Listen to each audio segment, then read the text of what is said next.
Good Saturday morning and good morning, Eddie.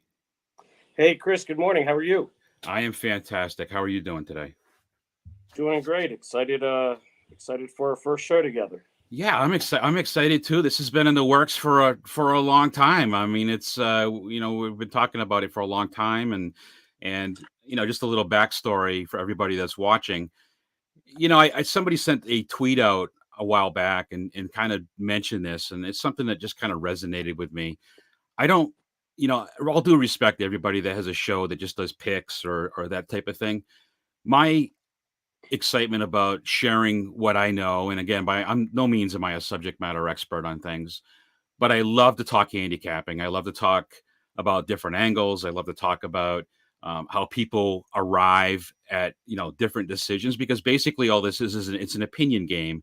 Sometimes you're right, and more than often you're going to be wrong. And I've certainly been wrong many times. But I want to talk more about angles, what we look for, and then we're going to talk about a little bit about more about some picks and some spot plays, which is the name of the show, about taking a few races from a card and talking through why we arrived at that decision. So before I do that, and because this is the first show, Eddie, why don't you go ahead and just give everybody an introduction? I'm curious, how long have you been a horse racing fan, and what do you love so much about the sport? Okay, so first off, right now I've lived in Miami for going on 26 years, but I grew up in Maryland, just outside Washington D.C. And ever since I was a little kid, at first we'd go camping over at Chincoteague and Assateague Islands, and we always I started riding little Shetland ponies as a little kid, on the campgrounds and stuff like that, and fell in love with mini horses right away. And then for my for my sixth birthday, my grandfather took we drove out about an hour and a half to Meadow Farms in Virginia, and it was my first time at a real horse, farm, and actually got to see Secretariat without really knowing who Secretariat was until after the Triple Crown series, Oh, basically. So that's a pretty cool memory. And then we used to vacation down in Florida as a young kid, and the first track I ever went to was Hialeah Park, and my uncle there bought me a silks, and I was running around the paddock like I owned the place, and just fell in. I mean, that's when I really fell in love with horses. And then to try to make this a little bit shorter, um, we started traveling to Spain because my family's Spanish from Spain, and my grandfather, we'd go visit him. Well, we had our own home, and then about a 2 hour drive, we'd go visit him, and they had horses and mules, and we used to just jump on them bareback ride and just go riding through the mountains and stuff like that. And then when I really, I mean, went to Pimlico and Laura with a bunch of friends, but it was more of a drink fest back then. I was in college and just out of college. But when I moved down here, met a good friend of mine from Australia, whose dad used to be a bookie in Australia and in London on track. And he taught me, because of him, I've used him as the base for how I handicap still today. I love it. I love it. And it's interesting when you talk to a lot of people that really get into horse racing. I'm sure there's people out there that are in love with the sport that had no connections whatsoever. And that kind of resonates with me as well. And I think back on it when I was a kid growing up, my dad actually had harness horses. So, growing up in Maine back in the 80s, that harness racing was a big deal back in those days. And I can remember all my summers were spent working the fair circuit, and we would go around and see all the fairs. But what I remember more than anything, and this is where handicapping comes into play. I can remember being like, you know probably 8 9 years old, and every store used to carry the programs back in the day, and my dad used to stop and get the programs, and I can remember just stacks and stacks of programs that were just he'd save it for reference because obviously there was no computers back then. And I used to love to take the program. He would get it like on a Wednesday night. And I would take that program, Wednesday night, Thursday morning, and I'd look at it. And mostly I just looked at the times. and look at the paper the next morning. And back in the day, they used to have horse racing results in the paper, Mm-hmm. believe it or not. And I used to love to say, man, I would have had that. And I think that paid $8.80. Wow. And that's how I kind of got into this whole game. And I think, and it's something that probably, we all know Saratoga is a special place at the end of the day. And I know how much you love Saratoga, Eddie. Well, Saratoga basically. I mean, let me add that that's really when I fell in love. And you can't see it all that clear, but here's my T-shirt that I still have from 2009. But yeah, Saratoga for me is a special place, and just the atmosphere of the crowd. They always get big crowds. Everybody's well behaved. The quality of racing. While it may not be as good today as it was when I first went 25 years ago, it's still fantastic. And they treat me so well up there. And now, because of horse racing Twitter, I've met a lot of great people that I can call friends that I look forward to seeing every summer up there now. Yep. I like the same thing. I think I went there probably 13, 14 years ago. Never really been to thoroughbred racing. And you got to go. And I know the people that are probably watching have seen that too. But you go to Saratoga, you just have to get the feeling. It's not something you're going to get from, just watching the races on your TV or something. You have to go experience the whole thing because it's really special. And I typically go back 3 or 4 times now during the month of August and look at it. So all right, so that's a little bit about us. I just wanted to, so, the first thing is, and I got thinking about, what kind of tracks do you play? Eddie, what are your favorite tracks to play out there? Well, when I first moved down here, uh, the Gulf Stream, I'll call it the winter meet. The winter meet, it's only about a 25-30 minute drive from me. So I started going up there on weekends, and Calder was open back there. So me and my my friend from Australia that I'd mentioned, we'd always go up to Calder, and they used to have some of the best 2-year-old racing in the country. So obviously Calder's now closed, but yeah, my number one track to bet is Saratoga when they're open. I always do that. I'm always at Gulfstream a lot during the championship meet now, so that's one of the other tracks that I look at. And then big race days, obviously at other tracks. I still have an affinity for Laurel in Delaware because I used to go to those tracks, as a college kid and a few years before I moved away. Um, One of the few tracks that I don't play too often, and it's nothing, no opinion on the track, because it is a beautiful track and a great track, but I just don't have any luck at certain tracks. Monmouth is one of them, so I don't play Monmouth very often, and Fairgrounds is another one. And I've been to Fairgrounds, but I just don't have luck there. So I concentrate on just those couple of tracks. But the great thing about what's coming up now, in a few weeks when Saratoga opens, and God willing, I'll be able to be there for most of the meet, if not the whole meet.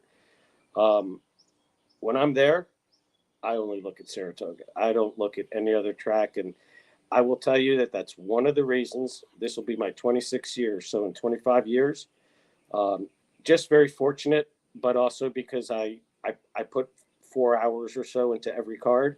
I've only had 2 losing meets in 25 years. So uh, that's not touting me in any way, shape, or form, other than I think if you have a plan, put some work into it, and stick to a certain system, and just don't listen to all the hot tips that you hear when you're at a track. Stick to your system and be consistent. That's how you can win. That's a great point. And I'm the same way. I think of, my OCD. I struggle trying to play 2 tracks in a day. I have to be singular. I have to be focused, laser focused on whatever track I'm playing for that day because I'm trying to figure out what races am I going to pass, how am I going to bet certain things. So I think that's a really good point. Now you bring up something else too, and I just caught onto this like the past couple of weeks, and I had a chance to visit. Um, I think it was last summer, Delaware Park. How much that backside just reminds me of Saratoga. And the reason I bring that up is because I noticed that, the shows that we do here on HRT, and I noticed, just social media, and I've been looking at that stuff. Delaware Park has a pretty good following of people that play that track on a weekly basis. It's something I'm going to pay attention to more. Yeah, Delaware. First off, it's a beautiful place.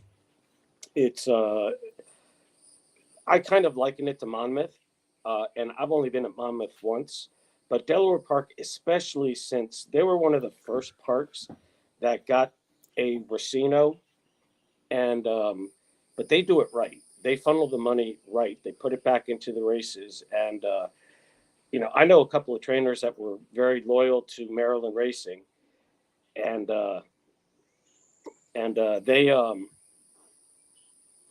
they switched from Laurel and Pimlico to riding their horses more at Delaware because the purses were so much bigger. So, and that's obviously one thing that's made it more attractive, but that's becoming true at a lot at some of the bigger tracks that are managing their casino money and funneling it back into the purses and to the horsemen and things like that. Not all tracks do that. I'm not going to name the ones that I think don't do that properly because that's not what this show's about. Right, exactly. And the one thing I think I was most impressed actually about Delaware Park is their sports book was Oh yeah. unbelievable. It was really, really nice. I guess I was surprised by that at the end of the day. So shifting gears now, and let's talk a little handicapping. I'm curious, what are your favorite bets to make? I've changed a little bit over the last, say, 6, 7 years, and I've been told it for about 20 years. Um, I always used to, when I liked a horse, I used to do win place all the time. And then if I liked a price horse, and what I mean by a price horse, let's say 10 to 1 or higher, I would do win place show. And then I would take that horse and wheel it in exactas with like 3 other horses typically. And I found out that it, it's almost a losing proposition doing it that way. So now, if I have a strong, and also I was betting too many races. So now on a typical card, uh, I try to, if I have a strong opinion, it's probably only going to be 3 horses that I'm going to play as individual, 3 races that I'll play individually. The only other thing I'll do now is every now and then I will play an exacta box with that horse or straight exacta with that horse with at maximum 2 other horses. And then I'll play some horizontals. Like I'll do pick fours and pick fives at tracks where those pools are high. But I also typically limit those pick four, pick five bets to where I'm not doing a $250 bet. Where it grows to 250. I'm not going to use like all in any of those sequences at all. Ever. I will never do that. Yeah, you mentioned a couple of good things that's really stung me, and I think my discipline has gotten better over the past couple of years. I think a lot of people think, and listen, I've been in this trap for a long time. I put the work into a race card. I want to play every race. I want to play my opinion and see what's going on. And really, what happened is, and actually, I saw this from one of my friends at Saratoga last year. I'm like, who'd you bet that race? They're like, oh, I didn't play that race. And I'm like, well, who did you play the race before that? I didn't play that race either. I only played 2 races today. And I'm like, what do you mean you only played 2 races today? How does that work? And I just watched, how disciplined they were and to be patient and pick your spots. And I think the big thing is, again, spot plays, figure out your best opinions and play those. And one of the things that I've really keyed on lately is, I tend to gravitate away from the win bet. The win bet to me is the best bet there is. And when that question always comes up, you know, what what's your best bet? What's your favorite bet? And you see people that have been doing this for a long time. Typically everybody's like, I love the win bet. The win bet is the way to go. The and we have a lot of conversation. I know this week on HRT, and me and Sean talked about this the other night. When you look at playing place and show, I was one of those guys that used to play across the board. And, I think you got to look at it. And what I try to do now is every race, I look and see if I can get value. And if I can get value, typically I stick to the win and I figure out what's going on because I have lost a lot of good win bets because I decided that I was going to play a double and I hit that first leg of a double and I should have taken that money and I should have put it in a win and it would have really helped me out and impacted me a lot more at the end of the day. But Eddie, how when you open up your programs and you go into your PPs and I assume are you a paper guy or have you gone digital? Like, I know at one point I used to print everything off and have 50,000 pages with me. And I've kind of gone to the iPad now. Like I don't carry paper for everything. What do you do with that stuff? I'm curious. Well, you mentioned earlier back in the day that you could basically go to any newsstand or any like news store, and they always had the form there, and that's what I would do. Now, if I'm going to play a race, play a day like today, I have to go digital because for me to go get the racing form from where I'm at, or Brisnet, I also look at digitally as well, but I'm still a DRF form guy. So I have to do it digital. But if I go to the track, even though I've already maybe done my picks digitally, I'm still picking up a racing form. And I'm still a paper guy. I'm still a little old school in that regard. Um, it would be different if I had if I were first off retired and I had an office and I had two or three large screens where I could print it all. I mean, put it up on the screen and I could see it. I just use an iPad right now, so it serves its purpose, but it takes me a little bit longer doing it digitally than it does if I have the paper in front of me. Yeah, So no doubt. And the other thing I find out about that is the paper I used to carry, and that's fun too. But the it's interesting that when I do handle the PPs and review them on the iPad, and I use my finger to pinch, because I can blow it up bigger and I can see what's going on. And then when I go back to looking at a paper, I can't see the numbers, and I'm trying to pinch the paper. It doesn't work out too good, Eddie. no, that's true. Well, the good thing about you doing it digitally is, and I don't know what term you call it, but you can get colored markers and make your notes on the digital, and so it is like having it. And I'm getting more used to it more often now. So, um, but when I'm at Saratoga, I'm always I get a form every day there. So, Yeah, and I for, think and fortunately, I don't have to pay the 10, 11, $12 every day. So, and kind of the PPs in a way is kind of like art. Like I look at it, and I used to spend 4 hours, look 4 or 5 hours looking at a program, covering every little angle you could imagine. And I couldn't even read the PPs at the end of the day. I had so many writes and colors and everything else going on. But no, it's good. But no, I think we could share maybe what our worked PPs look like when we're done, because I think that's an interesting topic too, just in itself. But so when you go to a race here,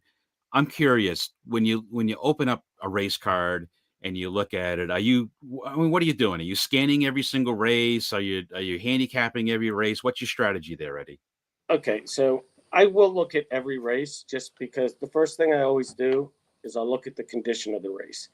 And what I mean by that,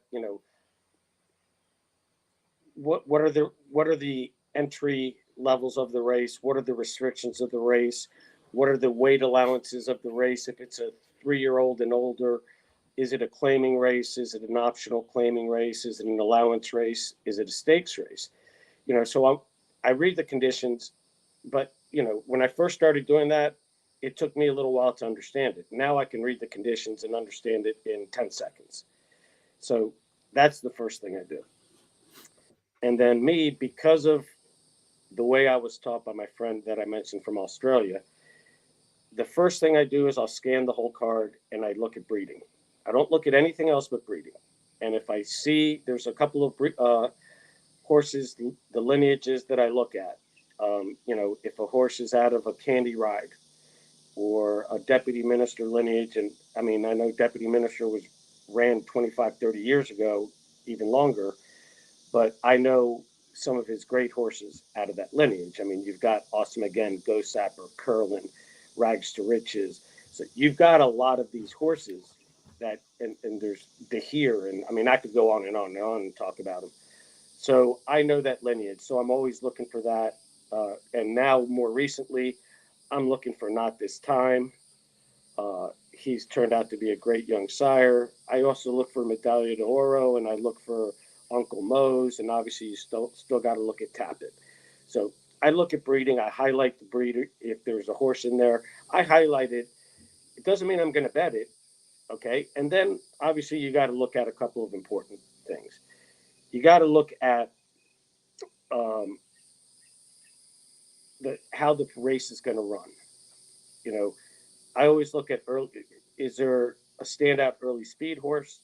Is there a horse that their strength is rating right behind the speed and is going to get the first jump on them and has good performance figures? So you got to look at the past performance. You got to look at the pace of the race, and then I always try to look at if there's a lone speed in the race that maybe gets an early lead and isn't going to get pressured.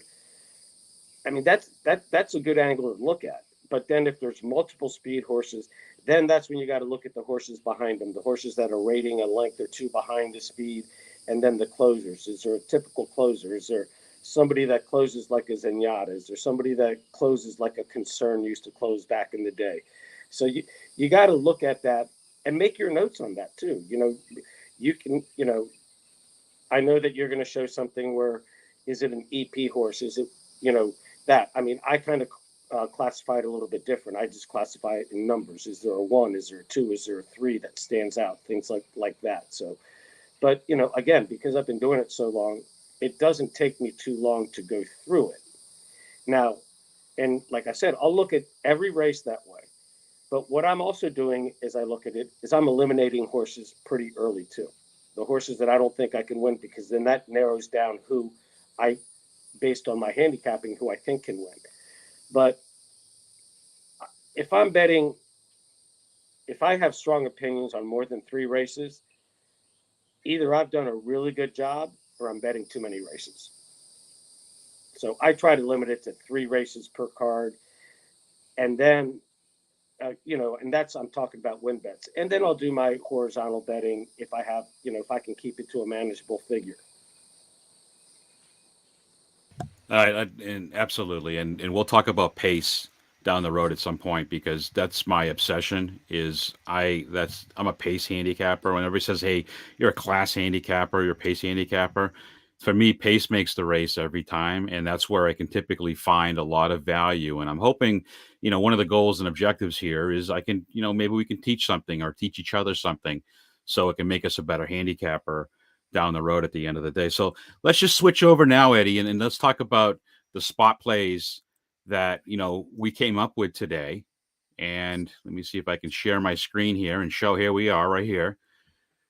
So when you look at the spot plays and what's interesting about us is we're polar opposites on the fact of what data we use. I know what you use for PPs. I'm a data crazy man, and I'll go in and I just tear things up. I love more data.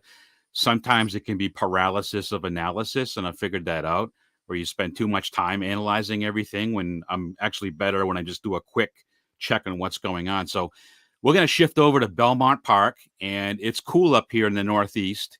And I'll tell you that it's going to be a sunny day, so I expect we don't have the scratches yet. But I also want to call out, it's very important, when the scratches come, it can completely change the pace dynamics. But the big race today on the card at Belmont is race 6, and it's the Poker Stakes. I don't know what the history of the Poker Stakes is, or any of that. Is there anybody, Eddie? Are you aware of any big horses that have won the Poker Stakes? Was that a big race back in the day, or? It's yeah. I wish I'd kind of looked back into it. I can't tell you historically about it, but I remember it at least very recently over the last many years. I don't know how far back it goes. I wish I had looked into that a little bit just for talking purposes. But Okay, because I don't know anything about the poker, to be honest with you. I don't even remember the poker being run prior years, but I'm sure I must have watched it. I just probably wasn't that excited about it. So let's dive into the poker stakes a little bit. And I try to be different, but when we look at the poker, I think we're aligned. We're on the same page, and I could probably make a debate for maybe who the second and third place horse is. But why are you settled on Mason? What excites you about Mason? well, you're looking at a horse that's I try not to let buyer figures or any of those figures influence me too much. But it's first off, he's 1-for-1 at Belmont. It's his third U.S. race. Prior to this, I believe he was running in France. I don't have that up in front of me right now. No, Ireland, I think it is. Let me pull it up real quick. I was gonna see if I could. I'm trying to get it on screen here. I'm just trying to blow it up so we can actually see it. Yeah, so he was running in Ireland. So this is his third race. He's the only horse in the race that has a buyer figure of 100, and he's got both of his last of his first two races in the U.S. is over 100. Um, his first race here was the Maker's Mark, a Grade 1, and he just missed by a nose with Flavor and Pratt on him. Won his second race, which was a stakes race, and now he gets Flavian back on him. His first call for Chad, from what I understand these days, and he's back in the graded stakes race. Uh, Third race off a layoff is an angle that a lot of people like, and I also like that he's got two works in between from his last race to this race. Um, his time form numbers are also strong, and I just think, well, great breeding on both the 1 and the 4. Morning line 6-5. I hope we can get 6-5. And both of the horses that we've picked are both uh, trained by Chad Brown. And we could debate who's the best turf trainer in the U.S., but it's either Chad Brown or Christophe Clement, and Chad's got the top two horses in this race. No doubt, and that's kind of how I was going too. Listen, first off, Flavian Pratt coming east. He's he's a special jockey.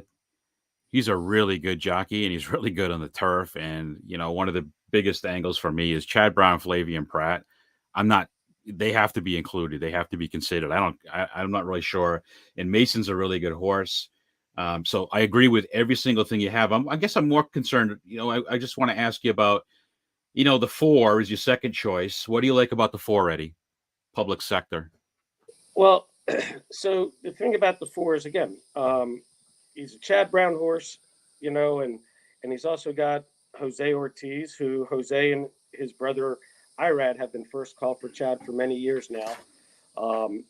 But again, what I like about him, this is his second race off a layoff. He had been off since late November, came back, didn't run a very good race, his first race back, but he's got a series of works in between that race and this race.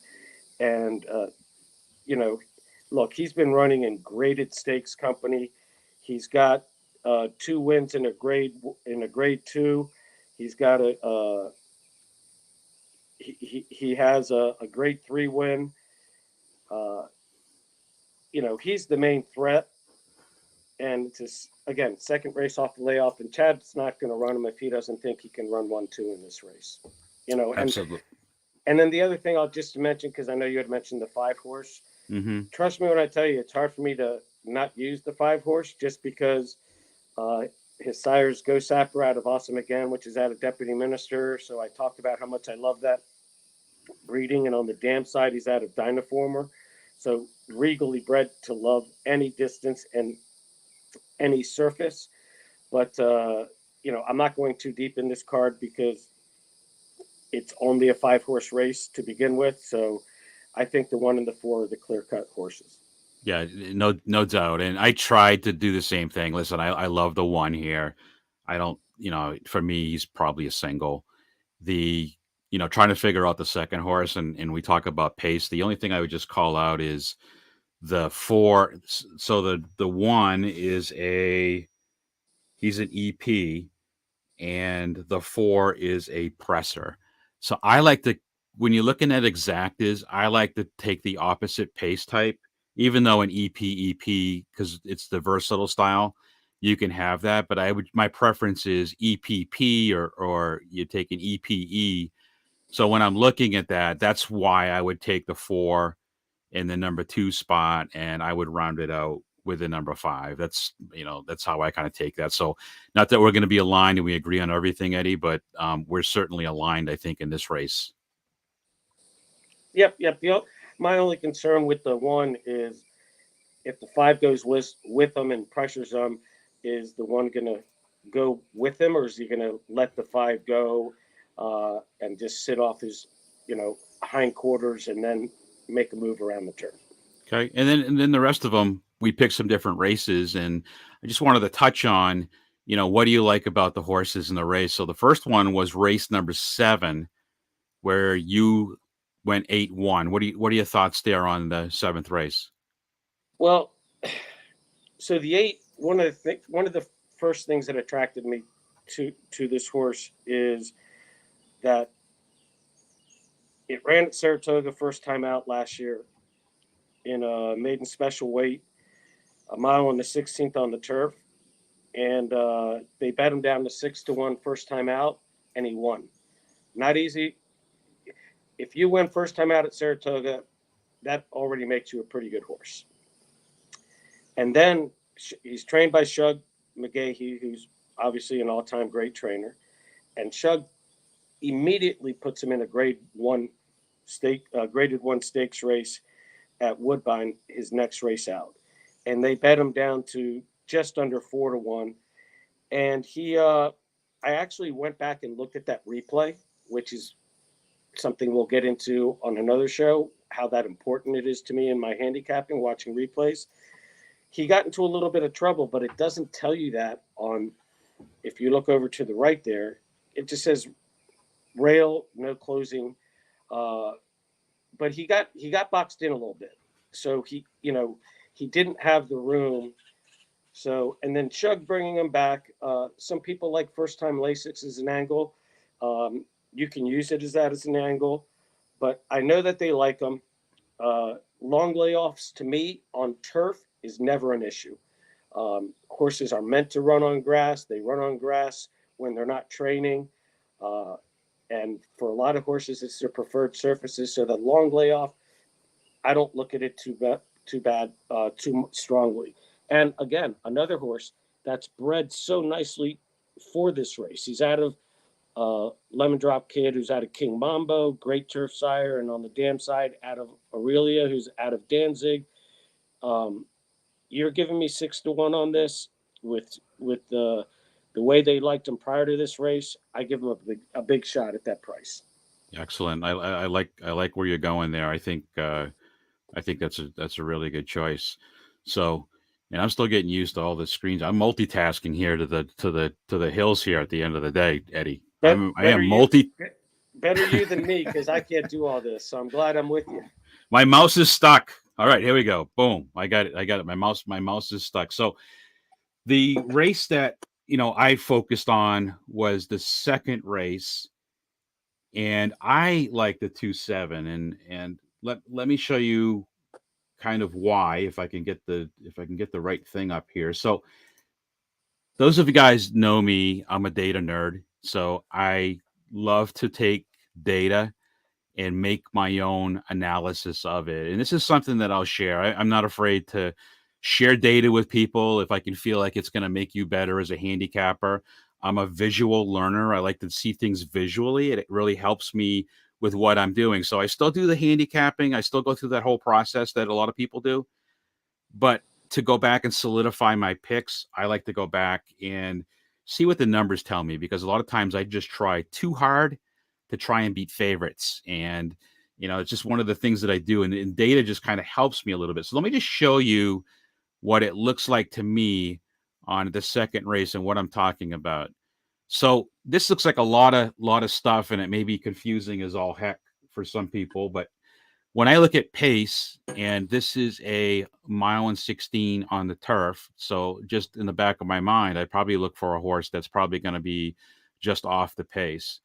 So I have algorithms that run, and when I look at this, I see that what it really happens here is the bigger the circle, the higher rating I have for it. So in this case here, it looks like my highest rated would be 7, 2.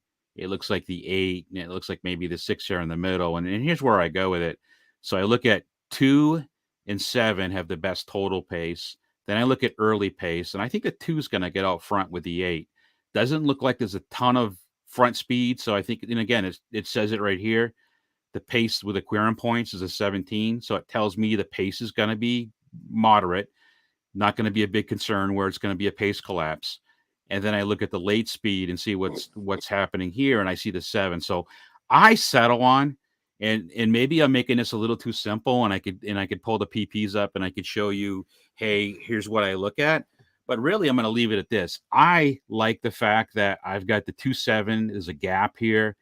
If I was going to play this, I'm like 2-7-6 in that realm, but I am going with the 2 Bezos, and the 7 is Bless in race number 2. So just a little different side of it. And I'll pull up the Briz in a minute on another one, but that's just wanted to share that data with everybody and kind of show you how I look at things a little differently. No, that's great data, and I mean, I'll tell you, uh, yeah, I in that race, I again, as I told you, I went through the whole card and I picked my top 2 horses. I don't go 3, 4 deep. I go top 2, and I have the 7 and the 8. And but I remember Bezos from uh, back when you know, he's a $400,000 purchase horse back in the day.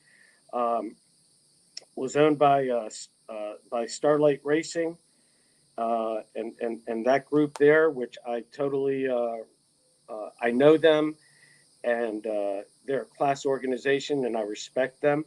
But Bezos started out pretty good, and then they dropped him out into a 50,000 claimer. So that's why I leaned a little bit more towards the 7 and the 8. But if the 2 does get that early lead, like you said, they may not catch it.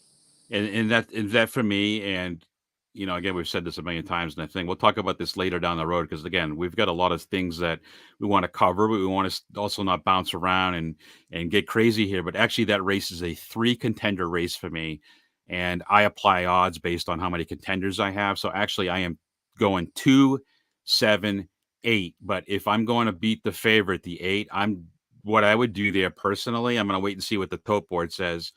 I would play the 2-7 and hope to beat the 8, who's the morning line favorite. So that's kind of how I'm looking at that one going into it. So Eddie, let's talk about, you have race number 9. You like this 4, Cotton. Yeah,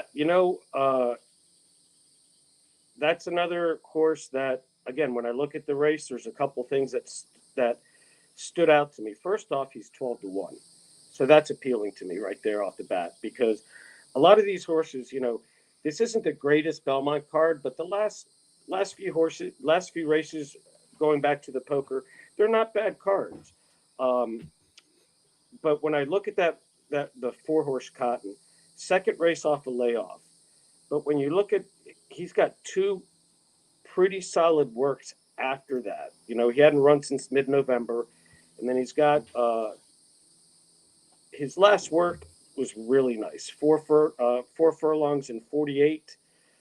It was 3 out of 53 horses training that day. I don't always look at the numbers of where they placed of all the horses training. I think the actual time is more important, and 48 is a really solid work. Uh, Mark Casse and Dylan Davis, that's the trainer jockey combination. And also the breeding. He's out of Twirling Candy, who's out of Candy Ride. Again, you know how much I like that. Um, so I like that combination. And there's so much speed in this race, and he's more of a closer. So I'm expecting a speed battle. And if you look at his last race, he did come closing it just a little bit, but historically, he has closed prior to the layoff. So I'm thinking Cassie's running this horse in this race, not just to get another race under his belt. I think he's running them to win. And then I have the 5 horse, who's 7-2 morning line. I'm playing him underneath. It's also his second work off the layoff. He has good works. I watched that replay, and he ran into a little bit of traffic in that last race. So numbers wise, the numbers will tell you that he might be the horse to beat, but lifetime, he's got run 22 times. He's got 2 wins, 5 seconds, and 5 thirds. So more of a tendency to come second or third than to win. So I landed on 4 and 5, and I'll tell you how I'm gonna play them in exactas and play the 4 to win and show. See, I do win and show on horses that are 10 to 1 or higher, just because it's more of a safety bet. And that's something I think that's important for, especially for people just kind of getting into the sport, or understanding why I do it. A win show bet is, if the horse doesn't win but still comes in third, I'm probably going to get my money back on that, based on if he goes off at 12 to 1, things like that. Okay. And my last spot play that I had is, where is it? All right. I need a producer here, Eddie. I need a producer on the side to make my life easier. So the fourth race is one that I just kept gravitating to two other horses that are, I'm not so much their prices, but I like the 2 and I like the 4. And the same thing when I show you the data set model that I have. I like the 2, Dream Bigger. The horse has already won off a layoff. He's 4 for 9 at the distance.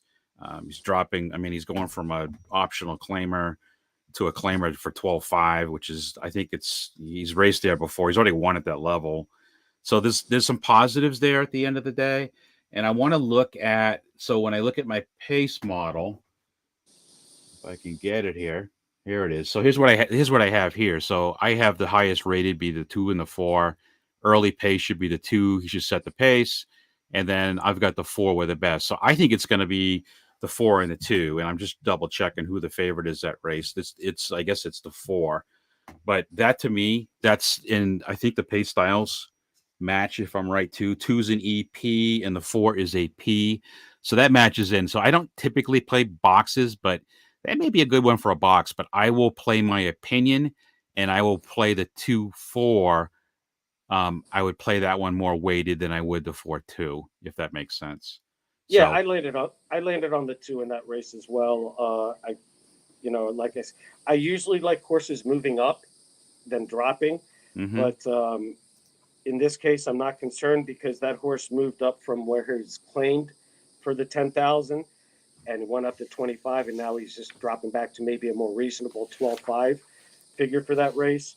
And I also like your other horse, the 4, but I think the 6 is the only other horse that might get in the mix. Durkin's Call.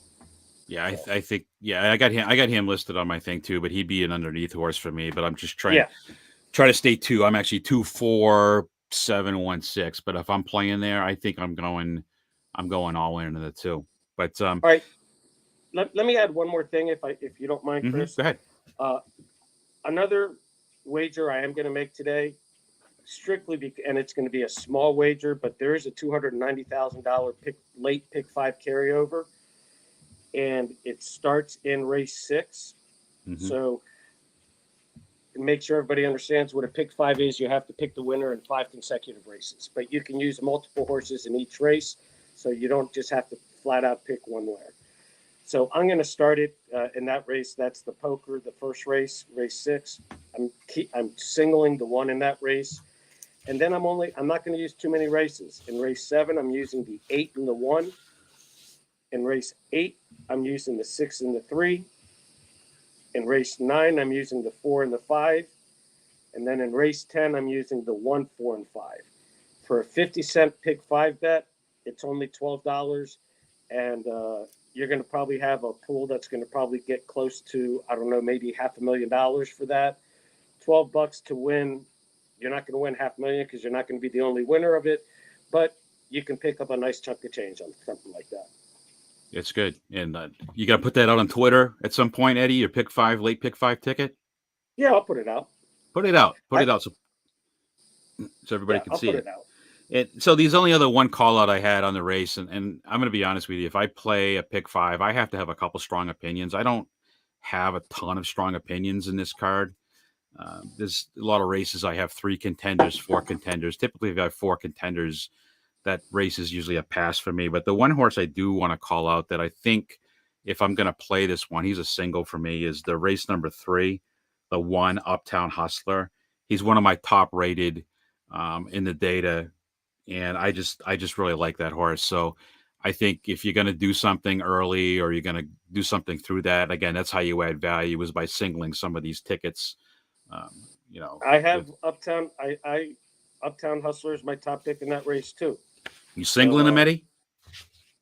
I'm singling them. If I do a early pick three or something, or early pick four, something like that. But the other only horse I like in that race is a seven. So if I do anything, but again, um, like you said, and something to point out, a lot of the races on today's cards, there's like three horses you like.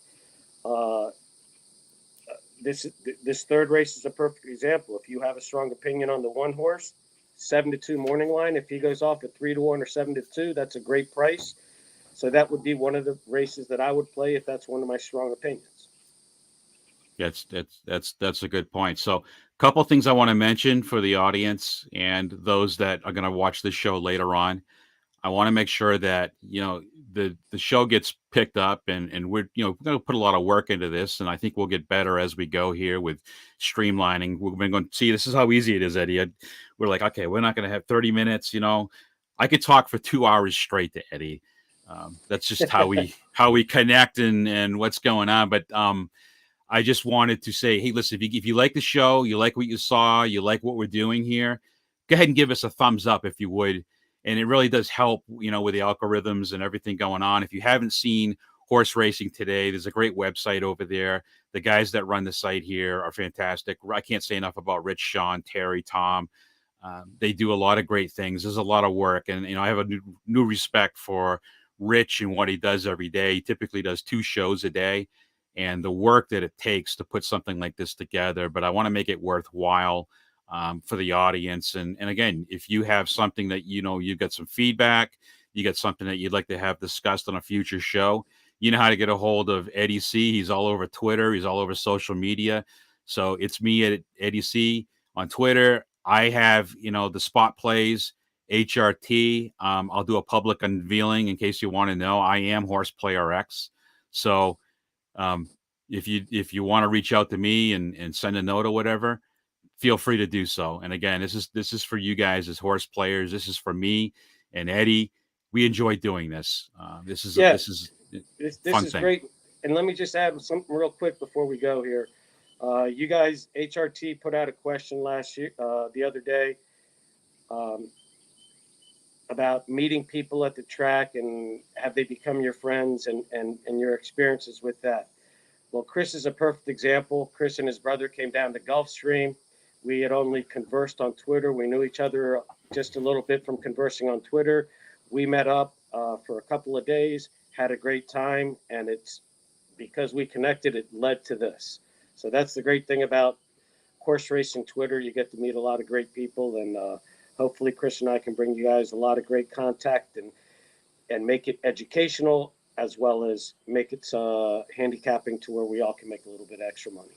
Great point. Great point. I have a lot of friends here because of this game, and that's probably what I enjoy the most about it is the friendships that I've developed. So all right. Well, that's being said, Eddie. See, 50 minutes. I know we started a couple minutes late, but it's about the 50-minute mark here for the show. But great job. I enjoyed putting this all together, and we'll let you guys know when we'll be back. I don't know if it's going to be a regular Saturday thing or if we decide to do something maybe before. But the one thing I will tell you is we covered Belmont today, and not like those other guys. You guys know who those other guys are.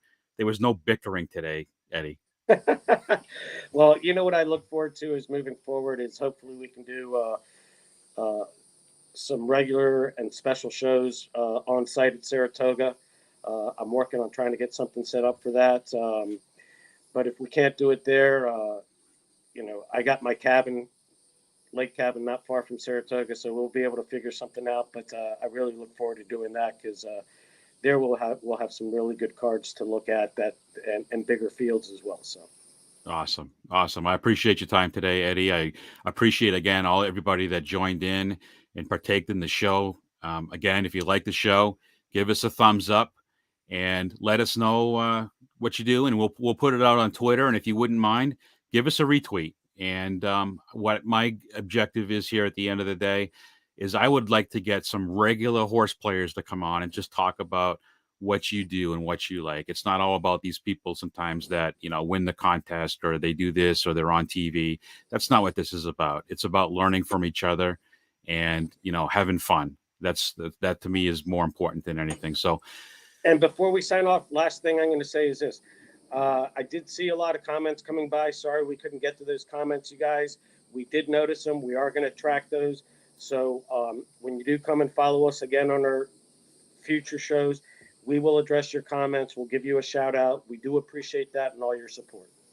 appreciate it. Yep, we get the comments they did put up there. So remember, the interactive part is actually pretty cool because it'd be nice to actually, have some handicap questions and just kind of go, kind of like an open discussion on handicapping. But yeah, if you're on YouTube and you're logged in, or you're on Facebook, and I know there's a different other places we are. If you go in and you add a comment, it actually pops up. So it's kind of cool. I do love the interactive part of the show. So, Eddie, with that being said, I appreciate your time. I hope everybody has a fantastic day if you're playing horses today. And just remember, always bet value. So everybody have a great rest of your weekend. And by the way, happy Father's Day. Yeah, happy Father's Day to everybody that it applies to. Enjoy the weekend, and hopefully tomorrow you get to grill out and do everything you want to do, and maybe even watch the U.S. Open golf tournament and some other races. Thank you, sir.